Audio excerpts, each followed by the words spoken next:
আল্লাহ রিজিক কোথায় লুকিয়ে আছে কেউ বলতে পারে। এখানে কে কার রিজিক হবে বলেন? আর কুমিরের রিজিক ষাঁড় হবে নাকি ষাঁড় কুমিরের রিজিক হবে, এই নিয়ে যখন দ্বিধাদ্বন্দ্ব, তখন কেউ রিজিকে চিন্তা করছে, কেউ বাঁচার চিন্তা করছে। কারণ এই দুটোর মধ্যে এদের আর কল্যাণ অকল্যাণ পরীক্ষা সবই নিহিত আছে। দেখেন আর শেষ পর্যন্ত কে বেঁচে যায়, কারণ রিজিক ব্যাপারটা অনেক বড়। দেখেন বেঁচে গেল, কুমির পারলো না, চেষ্টা না করলে হয়তো বা বাঁচতে পারতো না। দেখেন এ পানিতে কিভাবে পড়লো আর কিভাবে বা সে বাঁচার চেষ্টা করছে। পানিতে তো অসংখ্য আপনার কুমির থাকে। তো এখন শেষমেশ হরিণটা বাঁচবে কি না এবং কুমিরের রিজিক হবে কি না এই বিষয়ে জানার জন্য দেখতে থাকুন।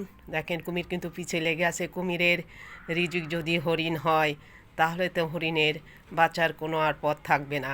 কিন্তু হরিণের বাঁচার আপ্রাণ চেষ্টা করছে। এখানে শেষ পরিণতি কী হবে সেটা তো আল্লাহই ভালো জানে, কারণ আল্লাহ ওদের ভাগ্য কী লিখে রাখছে সেটা দেখতে হবে। দেখেন চেষ্টা চালিয়ে যাচ্ছে, পিছনে কুমির, সামনে হরিণ। কুমির হরিণের যুদ্ধ। ধরে ফেলিছে, পানির নিচে নিয়ে গেছে। এখন শেষমেশ কী হবে দেখা যাক, হরিণ বাঁচতে পারে কি না। আল্লাহ বাঁচিয়ে দিয়েছে।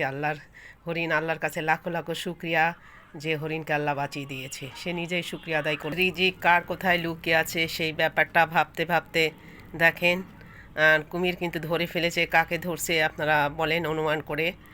অনুমান করা যাবে না, আসলেই দেখতে পাবেন। এটা কিন্তু বনের রাজা সিংহকে ধরে ফেলেছে, তার পাটা ধরে ফেলছে খুব কায়দা করে।